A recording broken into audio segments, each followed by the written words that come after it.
We begin with the Donald Trump White House beginning to take shape as he fills two key positions. But many people across the country are still not taking the outcome of the election in stride. Protesters hit the streets in major cities for the fifth straight night, outraged over Trump's policies and controversial comments. After deriding China throughout much of his campaign, Trump has now spoken to the Chinese president and says they've established a clear sense of mutual respect. And Trump sat down for his first TV interview since the election to clarify some of his signature campaign promises and address the anger on display in many cities. Don't be afraid.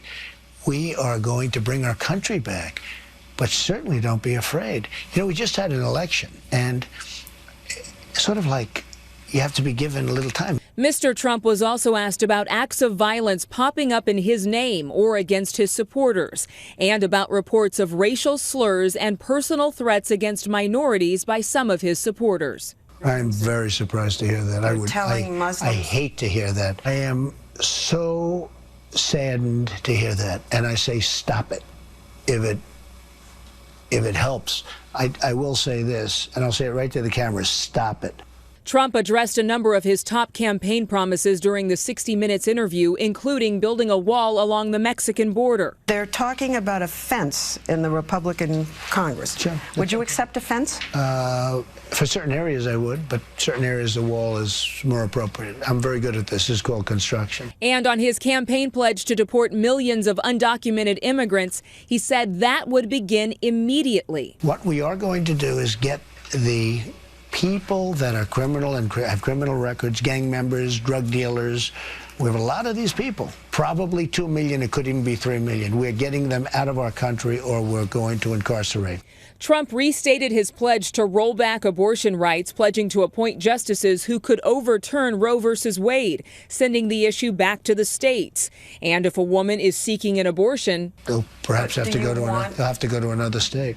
But on another controversial issue, marriage equality, he said the issue of same-sex marriage is settled. These cases have gone to the Supreme Court. They've been settled, and I think I'm fine with that. On foreign policy, he was pressed to reveal more details about his plan to defeat ISIS. I don't want to tell anybody anything. Yeah, but what about the American people? We have great generals. We have great generals. You said you knew more than the generals about ISIS. Well, I'll be honest with you, I probably do, because look at the job they've done. Another priority for the president-elect, repealing and replacing Obamacare. He said people with pre-existing conditions would be covered under a new plan, as would older children living at home. And regarding his frequent use of social media, he's leaving open the option to use Twitter to speak to all Americans.